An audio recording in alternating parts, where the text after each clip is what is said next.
We have a vaping problem in Williamson County.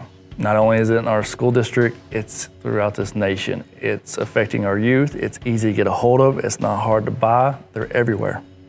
We know kids don't do anything in moderation. They could take this pod, smoke the entire pod in 15 minutes, which would be equivalent to smoking an entire pack of cigarettes. Can you imagine what that does to your body? When kids are looking to purchase these Juuls or these vaping products, if they're 18, they could go to local retail stores, they could go to gas stations, they could go to vape shops. If they're not 18, now they're limited to going to a lot of online places. They ask if you're 18, you click yes, and as long as you have a credit card, you can purchase these. You can purchase from other kids, you can purchase from online auction sites like eBay. It is easy to get these devices. So most parents would most commonly find probably the Juul. Juul is the most common one we find in the schools or in the kid's car. It's battery operated, it has to be charged. It has a magnetic USB that has a little cap to it. It plugs into a computer or it can plug into one of the wall outlets and it'll sit there and charge.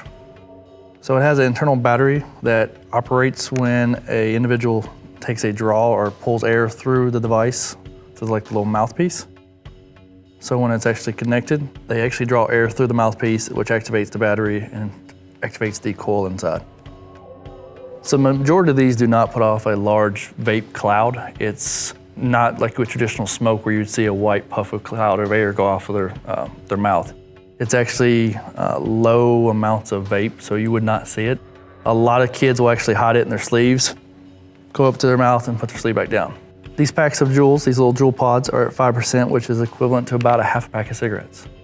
So if a parent suspected their kid was vaping in their vehicle, things they can look for is different types of USB adapters or cigarette adapters that don't go to the phones that they normally have. They can look for a film on the windshield that's kind of almost greasy. You can look for residue from some of the e-juice or the e-liquids that gets stripped out. You can go for a unique smell in the car that's not normally there.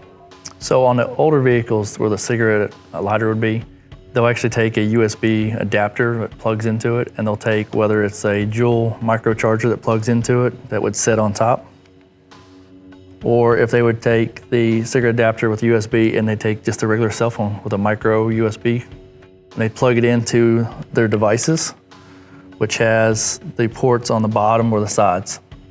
If it's a newer car, they won't have a cigarette adapter. They'll actually just have USB adapters where they just plug into it and you can plug straight into the car or cable-wise. So here's some things you can look for in your house. If the room is smelling very fruity, very sweet, and it's not the normal smell from that room, if you are finding random USB cables that don't go to the phone that they normally carry, or if you're finding random USB cables or USB plugs for items that they're not used to having, if you are finding odd-end pod cases, a lot of people don't know what these are. These are just Juul pods. Another way is if they're irritable. They're having nicotine withdrawals where they've not been able to ingest any type of nicotine over a long period of time. They may become very cranky or angry. If you're finding things like that in the home, your kid could be vaping. Parents, remember, together we can make a difference.